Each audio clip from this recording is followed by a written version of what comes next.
Hello मेरे प्यारे बच्चों, तो कैसे हैं आप सभी। उम्मीद करते हैं बच्चों आप सभी बहुत ही अच्छे होंगे और अपने अपनी तैयारी में मस्त होंगे। ठीक है, क्योंकि 2025 का जैक बोर्ड अब बहुत ही सामने आ चुका है। तो देखिए, आज के इस वीडियो में हम लोग बात करेंगे most important 40 objective question social science का, क्लास 9th का। ठीक है, तो इसमें हम लोग बात करेंगे पूरा सोशल साइंस का 40 मोस्ट इंपॉर्टेंट सवाल जो आपके बोर्ड एग्जाम के लिए बहुत ही इंपॉर्टेंट है बच्चों। क्योंकि जितने भी सवाल हैं सब रिपीटेड सवाल हैं और काफ़ी बेहतरीन बेहतरीन प्रश्न हैं बच्चों, जो आपके एग्जाम के लिए बहुत ही हेल्पफुल होंगे। तो चलिए, टाइम को ना गवाते हुए सीधे हम लोग स्टार्ट करते हैं चैनल को। लेकिन एक आपको ज़रूरी सूचना देते हैं कि आप ज़रूर वीडियो को शेयर कीजिएगा, ताकि जितने भी स्टूडेंट हैं, आपके दोस्त यार, सबको ये वीडियो का लाभ मिल पाए। ठीक है, तो चलिए स्टार्ट करते हैं। पहला सवाल देखिए बच्चों, क्या बोला गया है कि फ्रांस की क्रांति कब हुई। तो फ्रांस की क्रांति दोस्तों कब हुई? फ्रांस की क्रांति हुई 14 जुलाई 1789। 14 जुलाई 1789, जिसमें लुई 16वां जो बुर्बो राजवंश का था उसे सत्ता से उखाड़ कर फेंक दिया गया था। ठीक है, बुर्बो राजवंश के लुई 16वां को। तो 14 जुलाई 1789 को फ्रांस की क्रांति हुई। सेकंड सवाल दोस्तों देखिए क्या बोला गया है। सेकंड सवाल बोला गया टाइद क्या है। ठीक है, सेकंड सवाल जो बोला गया है वो है टाइद क्या है। तो देखिए, टाइद जो आपका था वो एक धार्मिक कर हुआ करता था। टाइद एक धार्मिक कर था, जबकि एक और कर हुआ करता था टाइल। तो टाइल एक ऐसा कर था जो सीधे राज्य को अदा किए जाने वाला कर था, यानी प्रत्यक्ष कर था। सीधे राज्य को अदा किया जाने वाला कर को टाइल कहते थे। और धार्मिक कर जो चर्च की संपत्ति हो, चर्च लिया करता था, उसको टाइद कहते हैं। तीसरा सवाल बच्चों देखिए क्या बोला गया है कि समाजवादी विचारधारा के प्रवर्तक कौन थे। समाजवादी विचारधारा के प्रवर्तक, तो समाजवादी विचारधारा यानी कॉन्सेप्ट ऑफ सोशलिज्म को कौन लेकर आए थे? तो वो कार्ल मार्क्स लेकर आए थे, कार्ल मार्क्स। अगला क्वेश्चन देखेंगे। जितने भी सवाल हैं सारे रिपीटेड सवाल हैं, कई बार बोर्ड एग्जाम में बना हुआ है। अगला सवाल देखिए, पूछा द्वितीय विश्व युद्ध कब से कब तक चला। तो द्वितीय विश्व दोस्तों आपका चला था 1939 से 1945। और प्रथम विश्व युद्ध का बात किया जाए तो प्रथम विश्व युद्ध चला था 1914 से 18 के बीच, यानी कि 1914 से 1918 के बीच। ठीक है, प्रथम विश्व युद्ध, जिसमें जिसमें आपका मित्र धुरी राष्ट्र का हार हुआ था। ठीक है, मित्र राष्ट्र विजय हुआ था। और आपका 1939 से 1945 तक विश्व युद्ध चला। और अंत में जो विश्व युद्ध हुआ वो अंत में फाइनली खत्म कैसे हुआ? तो जापान के शहर नागासाकी और हिरोशिमा में जब बम गिराया गया तब जाकर ये युद्ध खत्म हो पाया था। अगला पांचवा सवाल देखेंगे कि स्लीपर कहाँ लगते हैं। स्लीपर, ठीक है, तो स्लीपर कहाँ लगते हैं बच्चों? तो स्लीपर आपके लगेंगे रेल की पटरी पर, रेल की पटरी पर। अगला सवाल छठा क्वेश्चन देखेंगे कि जम्मू और कश्मीर के चरवाहों को क्या कहते हैं। तो जम्मू और कश्मीर के जो चरवाहे हैं उन्हें गुज्जर बकरवाल कहते हैं। बाकी हिमाचल प्रदेश में आप गद्दी ले लीजिएगा। ठीक है, हिमाचल प्रदेश में गद्दी है। ठीक है, तो गुज्जर बकरवाल कहाँ के हो गए? जम्मू और कश्मीर के। अगला सातवां सवाल है कैप्टन स्विंग कौन था। तो जब आप हिस्ट्री का बुक पढ़ेंगे तो आपको पता चलेगा कि कैप्टन स्विंग जो था वो आपका एक काल्पनिक नाम था। ठीक है, कैप्टन स्विंग एक काल्पनिक नाम हुआ करता था। अब सातवां सवाल देखिए, मोस्ट इंपॉर्टेंट सवाल है ये, और एक बार शायद ये 2024 के एग्जाम में आया हुआ था। ठीक है, कि किस देश ने क्रिकेट का आविष्कार किया। तो क्रिकेट का आविष्कार इंग्लैंड ने किया है। क्रिकेट का आविष्कार इंग्लैंड ने किया है। अगले नौवां सवाल देखेंगे कि लोगों की पहचान किससे होती है। तो देखिए, लोगों की पहचान भाषा से नहीं हो सकती है, पोशाक से भी नहीं होती है, लेकिन अपने कल्चर से जरूर उसकी पहचान होती है, यानी कि संस्कृति से। अगला 10वां सवाल देखने वाले हैं। 10वां सवाल है हिटलर कौन था। तो हिटलर दोस्तों एडोल्फ हिटलर जो था वो जर्मनी का तानाशाह हुआ करता था, जो अपने भाषण से ही जनता में जोश भर देता था। जो आपका नाथसीवाद का उदय किया था हिटलर ने, यानी नाजी पार्टी का मेन लीडर था हिटलर। ठीक है, लेकिन लास्ट में हिटलर का हालत बहुत ख़राब हुआ और यहूदियों के हाथों, मतलब कि यहूदी से वो बहुत ज़्यादा डर गया था और लास्ट में अपने आप को गोली मार लिया था। ठीक है, हिटलर। अब अगला अब देखिए सेक्शन बी हो गया हम लोग का, इकाई 2 जो भूगोल का है। तो भूगोल का सवाल देखेंगे। पहला सवाल भूगोल में है, मतलब कि 11वां नंबर, फाइनली 11वां नंबर सवाल है कि वो निम्नलिखित में से कर्क रेखा किस राज्य से नहीं गुजरती। तो देखिए, राजस्थान से भी गुजरती है, छत्तीसगढ़ से भी, त्रिपुरा से भी, लास्ट में मिजोरम से, गुजरात से, झारखंड से। ठीक है, लेकिन उड़ीसा से आपका नहीं गुजरती है। यानी कि कर्क रेखा टोटल कितने राज्य से गुजरती है? 8 राज्यों से गुजरती है। अगला सवाल देखेंगे कि एक स्थलीय भाग जो 3 ओर समुद्र से घिरा हो। एक स्थलीय भाग ले लेंगे जो 3 ओर से क्या हो, समुद्र से घिरा हो, उसे क्या कहते हैं? प्रायद्वीप। जैसे कि आप भारत का प्रायद्वीपीय पठार पढ़े होंगे, जो मेज की आकृति वाला है, वो आपका एक प्रायद्वीप है। और अगर द्वीप का बात किया जाए तो जिसका चारों एरिया, ठीक है, द्वीप का बात क्या किया जाए तो जिसका चारों एरिया पानी से घिरा हो उसे द्वीप कहते हैं। ठीक है, उसे द्वीप कहते हैं, यानी कि आइलैंड कहते हैं, जैसे कि आप लक्षद्वीप और अंडमान निकोबार द्वीप समूह है। अब अगला देखेंगे कि निम्नलिखित में से कौन सा वृक्ष की शाखाओं के समान अपवाद प्रतिरूप प्रणाली को दर्शाता है। तो वृक्ष के समान कौन होता है, वृक्ष के समान कौन होता है बच्चों, तो वृक्ष के समान आपका होता है ध्रुमाकृतिक अपवाह प्रणाली।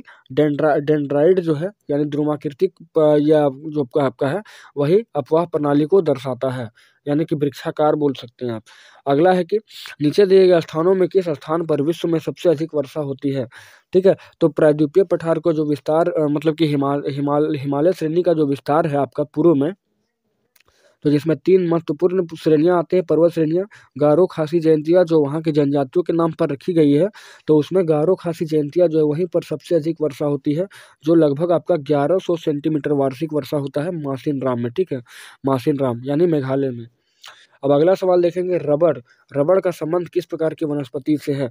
तो रबड़ दोस्तों आपका है, रबड़ जो आपका हो जाएगा वह है उष्णकटिबंधीय वर्षावन यानी ट्रॉपिकल एवरग्रीन, उष्णकटिबंधीय वर्षावन का एक फसल है। 16वां सवाल है कि निम्नलिखित में से किस क्षेत्र में प्रवास आबादी की संख्या, वितरण और संरचना में परिवर्तन लाता है। निम्नलिखित में से किस क्षेत्र में प्रवास आबादी की संख्या, वितरण और संरचना में परिवर्तन लाता है। तो आप कह सकते हैं बोला है प्रस्थान वाले क्षेत्रों में या आगमन वाले क्षेत्रों में। तो देखिए कोई आदमी कहीं पर अगर जा रहा है प्रस्थान करके, तो जाहिर सी बात है कि जहाँ से वो गया, ठीक है, जैसे आप ये एरिया ले लीजिए और ये एरिया ले लीजिए, जैसे यहाँ से प्रस्थान करके यहाँ गया तो यहाँ पर जनसंख्या कम हुआ होगा और यहाँ पर जनसंख्या बढ़ा होगा, यानी कि हर जगह की प्रवास जो है आबादी की संख्या, वितरण और संरचना में परिवर्तन लाता है, यानी कि कह सकते हैं आप प्रस्थान और आगमन दोनों क्षेत्र का। ठीक है, तो 16 का आंसर हो जाएगा यहाँ पर ग, 16 का हो जाएगा ग। आगे 17वां सवाल देखने वाले हैं। 17वां सवाल है आपका, भारत का सबसे पूर्वी देशांतर क्या है। भारत का सबसे पूर्वी देशांतर, तो पूर्वी देशांतर आपका 97 डिग्री 25 मिनट है।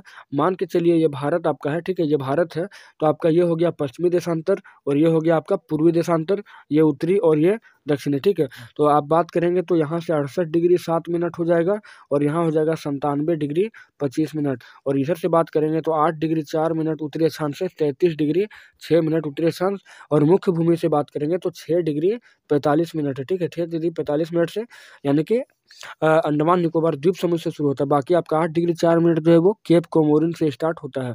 तो मिला जुला के इसका आंसर क्या होगा, पूर्वी देशांतर, तो आपका हो जाएगा पूर्वी देशांतर 97 डिग्री 25। और भारत का सबसे पूर्वी बिंदु का अगर बात किया जाए तो अरुणाचल प्रदेश में किबिथु होता है। ठीक है, बाकी पश्चिम का बात किया जाए तो यहाँ पर गुहार मोती है, उत्तर में इंदिरा कॉल है और दक्षिण में इंदिरा पॉइंट है, जो 2004 में सुनामी में डूबा था, जिसको पिग्मेलियन पॉइंट या पार्सन पॉइंट भी कहा जाता है बच्चों। ठीक है, अगला 8वां सवाल देखेंगे, 18वां देखेंगे कि भारत के पूर्वी भाग में म्यांमार की सीमा का निर्धारण करने वाले पर्वत का नाम क्या है। तो अब जब हिमालय के बारे में पढ़ेंगे तो आपको पता चलेगा हिमालय जो है पश्चिम से ऐसे फैला हुआ है पूर्व में, अरुणाचल प्रदेश वहाँ से ऐसे मोड़ लिया गया। ठीक है, मोड़ लिया है, और अरुणाचल प्रदेश में जो मुड़ता है उसको पूर्वांचल की पहाड़ियाँ कहते हैं। ठीक है, यानी कि म्यांमार की जो सीमा बनाता है उसे पूर्वांचल पहाड़ी कहा जाता है। नेक्स्ट सवाल है कि वुलर झील निम्नलिखित में से किस राज्य में स्थित है। वुलर झील, तो वुलर झील आपका जम्मू और कश्मीर में। ठीक है, जम्मू और कश्मीर में आपका वुलर झील है। नेक्स्ट सवाल है, बाकी आप देख सकते हैं राजस्थान में एक सांभर झील है। ठीक है, नेक्स्ट है कि ग्रीष्म ऋतु में उत्तरी मैदान में बहने वाली पवन को निम्नलिखित में क्या कहा जाता है। तो ग्रीष्म ऋतु में उत्तरी भारत में बहने वाली पवन को क्या कहते हैं, तो लू कहा जाता है, लू। ठीक है, लू कहा जाता है। अब देखिए आगे हम लोग यूनिट 3 में पहुंच रहे हैं, जिसका नाम है नागरिक शास्त्र सिविक्स। ठीक है, तो पहला सवाल है आपका कि इनमें कौन से देश सबसे पहले अपने वयस्क नागरिक को मतदान का अधिकार दिया था।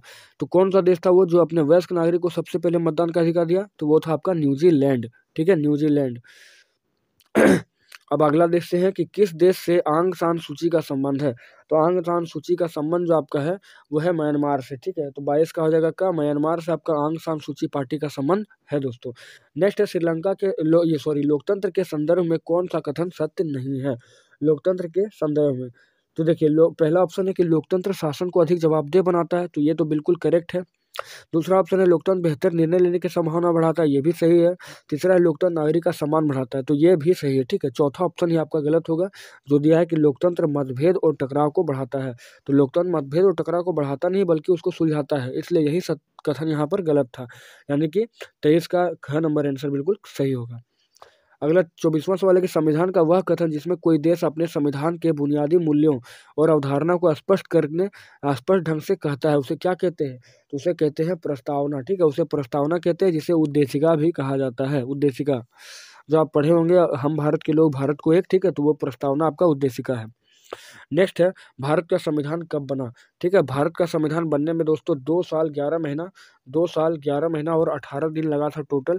ठीक है, और आप कह सकते हैं कि संविधान सभा ने टोटल जो काम किया था वो 26 नवंबर 1949 ईस्वी को कर पूरा कंप्लीट किया था। और बाद में 26 जनवरी 1950 को संविधान को लागू किया गया था, जिस दिन हम लोग गणतंत्र दिवस मनाते हैं।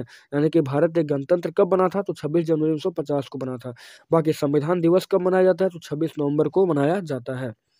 नेक्स्ट हम लोग बात करेंगे कि लोकसभा में अनुसूचित जनजाति के लिए कितनी सीटें आरक्षित हैं।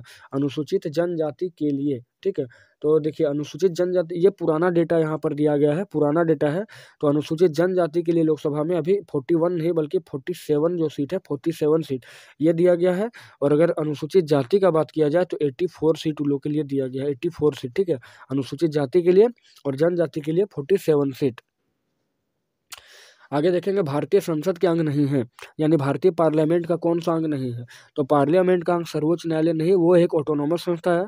बाकी संसद का अगर अंग बोला जाए तो संसद के 3 अंग होते हैं, जो एक लोकसभा, राज्यसभा और राष्ट्रपति। लोकसभा को निम्न सदन कहते हैं और राज्यसभा को उच्च सदन। लोकसभा को लोकप्रिय सदन भी कहते हैं और इसे अस्थायी सदन कहते हैं, जबकि राज्यसभा को अस्थायी सदस्य कहते हैं। थोड़ा सा अगर इसमें और डिटेल जाने तो लोकसभा का अधिकतम संख्या 552 हो सकता है लोकसभा सीट का, और राज्यसभा का 250। और 552 में अगर आप इसको तोड़ दें, 552 तो अधिकतम हो सकता है ना, लेकिन फिलहाल 545 है, जिसमें से 543 तो निर्वाचित होते हैं और 2 आपके राष्ट्रपति के द्वारा मनोनीत होते हैं। ठीक है, और राज्यसभा में 12 सदस्य जो होते हैं वो मनोनीत होते हैं, बाकी 238 सदस्य आपके निर्वाचित होते हैं दोस्तों। ठीक है, अब अगला 28वां सवाल देखेंगे कि भारतीय नागरिकों के अधिकार व स्वतंत्रता का रक्षक कौन है। तो भारतीय नागरिक का अधिकार और स्वतंत्रता का रक्षक आपका है न्यायपालिका। ठीक है, 28 का ग आंसर बिल्कुल करेक्ट होगा। 29वां क्वेश्चन देखेंगे, राष्ट्रीय मानवाधिकार का कार्य नहीं है। तो देखिए अभी हाल में ही हम लोग मनाए हैं, तो 10 दिसंबर को राष्ट्रीय मानवाधिकार दिवस मनाया जाता है, जो 1993 से चला आ रहा है। ठीक है, देखिए अब पहला यहाँ पर क्या है कि राष्ट्रीय मानवाधिकार का कार्य नहीं है, कौन सा है नहीं है, तो सम्मन जारी करना, ये बिल्कुल इसका काम है। फिर किसी सरकारी दस्तावेज की जांच करना, ये भी है। आरोपी को सजा देना, ठीक है, आरोपी को सजा देना इसका काम नहीं है। तो 29 का आपका ग बिल्कुल यहाँ क्या होगा, सही आंसर हो जाएगा। आगे 30वां सवाल देखेंगे कि संविधान द्वारा किस बुराई को गैर कानूनी घोषित नहीं किया गया। संविधान द्वारा किस बुराई को गैर कानून घोषित नहीं किया गया। ठीक है, गैर कानून, तो देखिए अवैध व्यापार को किया गया है गैर कानूनी, बाल मजदूरी को भी किया गया है, बेगार को भी किया है। तो आपका अंतर जातीय विवाह, इसको गैर कानूनी घोषित नहीं किया है। नेक्स्ट है चौथा हम लोग देखेंगे यूनिट 4 में आपका इकोनॉमिक्स दिया हुआ है। तो पालमपुर का मुख्य सिंचाई का स्रोत क्या था। तो पालमपुर में सिंचाई का मुख्य स्रोत जो आपका है नलकूप था, वहाँ पर नलकूप।